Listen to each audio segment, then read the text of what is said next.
Kita lihat dulu. Satuan Polisi Pamong Praja dan Wilayatul Hizbah Kota Luk Sumawe melakukan penggerebekan terhadap sebuah warung yang berjualan makanan untuk kaum muslim yang sedang menjalankan ibadah puasa di bulan Ramadan. Pasca tertangkap tangan, penjual dan pembeli diperiksa di kantor Satpol PP Kota Luk Sumawe. Sementara itu, warung tempat terjadinya jual beli makanan di bulan Ramadan ini dipolis lain dan tidak diizinkan beroperasi sementara waktu hingga ada keputusan lainnya nanti. Selain itu, patroli malam hari juga dilakukan pasca salat tarawih ke beberapa kafe dan tempat nongkrong. Para pemuda dan pemudi yang terlihat tidak berpakaian secara islami hanya ditegur secara lisan agar tidak mengulangi perbuatannya.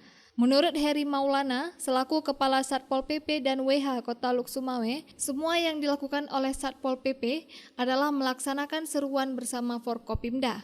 Dirinya berharap partisipasi masyarakat untuk segera melaporkan ke Satpol PP jika ditemukan pelanggar syariat atau yang berpotensi melanggar hukum di wilayah hukum Kota Luk Sumawe. Ya, menindaklanjuti seruan Forkopimda terkait masalah seruan pada bulan suci Ramadan tahun 1445 Hijriah, memang itu beberapa poin yang disampaikan dalam tersebut terkait masalah jual jajanan yang diperbolehkan itu setelah sholat asar. Di kami Satpol PP dan Mas Mapolres Sumawe mengikuti terkait seruan tersebut, dan apabila ada yang memang pedagang atau pelaku usaha yang bandel, itu akan kami tindak lanjuti dan akan kami segel tempat usahanya.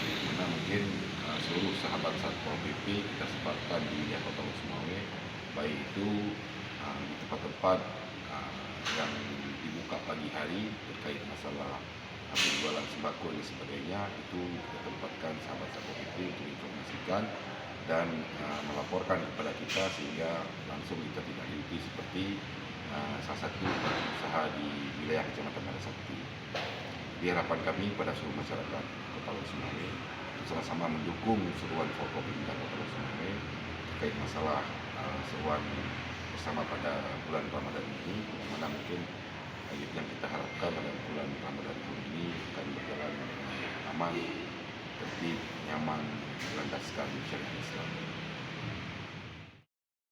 Dari Luk Sumawe, Denny Muhtadi melaporkan untuk Puja TV Aceh.